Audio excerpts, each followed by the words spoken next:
Halo adik-adik semua, selamat bertemu di program kita. Mari belajar dan bertumbuh di dalam Tuhan Yesus.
Selamat hari Minggu adik-adik, bersekutu kembali dengan firman Tuhan yang menambah pemahaman kita tentang kebenaran Tuhan, sekaligus meneguhkan iman percaya kita akan perlindungan dan pertolongan Tuhan. Mari kita berdoa. Ya Tuhan, bukalah hati dan pikiran kami untuk dapat mengerti firman Tuhan hari ini. Berkati kakak, abang guru sekolah minggu yang akan membagikan firman-Mu. Dan ajarlah kami semua menjadi anak-anak yang taat kepada Tuhan dan menyenangkan hati-Mu. Amin. Hari ini Minggu 11 Mei 2025 dengan tema menghindari pergaulan yang buruk.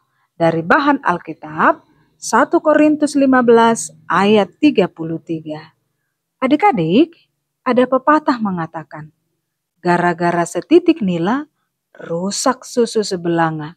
Pernahkah adik-adik mendengar pepatah itu? Setitik nila itu adalah pewarna biru yang dapat merusak susu satu bejana penuh. Artinya, sedikit saja kesalahan atau kejahatan dapat berpengaruh buruk atau merusak banyak kebaikan. Demikianlah tema firman Tuhan hari ini mengingatkan kita bahwa pergaulan yang buruk dapat merusak kebiasaan baik. Artinya, kebaikan dalam diri seseorang bisa menjadi rusak hanya karena terpengaruh oleh lingkungan yang tidak baik. Aduh, kita harus berhati-hati ya adik-adik. Rasul Paulus menulis peringatan ini kepada jemaat Tuhan yang ada di kota Korintus. Awalnya, Paulus memberitakan tentang kebangkitan Yesus dari antara orang mati untuk menebus umat manusia yang berdosa sebagaimana telah dinubuatkan oleh para nabi. Namun, beberapa jemaat meragukan tentang ajaran itu, bahkan menolak adanya kebangkitan orang mati. Mengapa? Sebab jemaat di Korintus itu kebanyakan adalah orang Yunani yang tidak percaya akan kebangkitan tubuh secara fisik. Jadi mereka belum dapat mengimani bahwa dalam kekristenan ada kebangkitan tubuh. Mengapa? Karena mereka terpengaruh oleh budaya atau pergaulan sehari-hari. Makanya Paulus menasihatkan mereka agar jangan menjadi sesat, sebab pergaulan buruk merusakkan kebiasaan baik. Jadi Paulus mengarahkan jemaat di Korintus agar memiliki atau bergaul dengan teman yang baik yang dapat membantu mereka hidup dan berperilaku sesuai dengan ajaran Tuhan. Nah, nasihat ini juga sangat berguna untuk kita ya adik-adik. Pergaulan atau teman yang kita pilih sangat berpengaruh pada hidup kita. Jadi, kita berteman dengan orang yang suka melakukan hal-hal buruk. Kita bisa terpengaruh untuk melakukan hal-hal yang buruk. Tapi, jika kita berteman dengan orang yang baik, yang mencintai Tuhan dan mengikuti Tuhan, kita akan lebih mudah melakukan hal yang benar dan hidup dengan cara yang menyenangkan Tuhan. Oleh karena itu, kira-kira apa pesan firman Tuhan ini untuk kita ya adik-adik? Sebagaimana disebutkan dalam tema minggu hari ini, menghindari pergaulan yang buruk. Maka sebaiknya kita, pertama, pilihlah teman yang mengajak kita berbuat baik dan mengingatkan kita untuk selalu melakukan yang benar. Kedua, jangan takut atau malu dijauhi atau menjauh dari teman yang suka mengajak kita berperilaku buruk. Sebab Tuhan menghendaki kita menjadi anak yang berperilaku baik. Ketiga, ingat selalu bahwa Tuhan selalu ada bersama kita dan akan menolong kita untuk memilih teman yang baik. Jadi, mintalah pertolongan Tuhan. Mari kita berdoa. Tuhan Yesus, terima kasih untuk firman-Mu hari ini yang mengajarkan kami supaya berhati-hati dalam memilih teman. Tolong kami ya Tuhan, supaya kami bisa berteman dengan orang-orang yang membawa kami makin dekat kepadamu. Jauhkan kami dari pergaulan yang tidak baik, yang bisa merusak hati dan hidup kami. Ajar kami untuk selalu hidup benar dan menyenangkan hati Tuhan. Amin. Ayat hafalan minggu ini dari Ibrani 10 ayat 24. Dan marilah kita saling mendorong dalam kasih dan dalam pekerjaan baik. Demikian firman Tuhan adik-adik.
Hati-hati tanganku yang kecil, Tuhan yang melihatmu amat sayang padamu. Hati-hati tanganku yang kecil, hati-hati kakiku yang kecil, hati-hati kakiku yang kecil. Tuhan yang melihatmu amat sayang padamu. Hati-hati kakiku yang kecil, hati-hati mulutku yang kecil, hati-hati mulutku yang kecil. Tuhan yang melihatmu amat sayang padamu. Hati-hati mulutku yang kecil, hati-hati diriku yang kecil, hati-hati diriku yang kecil. Tuhan yang melihatmu amat sayang padamu. Hati-hati diriku yang kecil. Selamat hari Minggu. Salam. Kecil.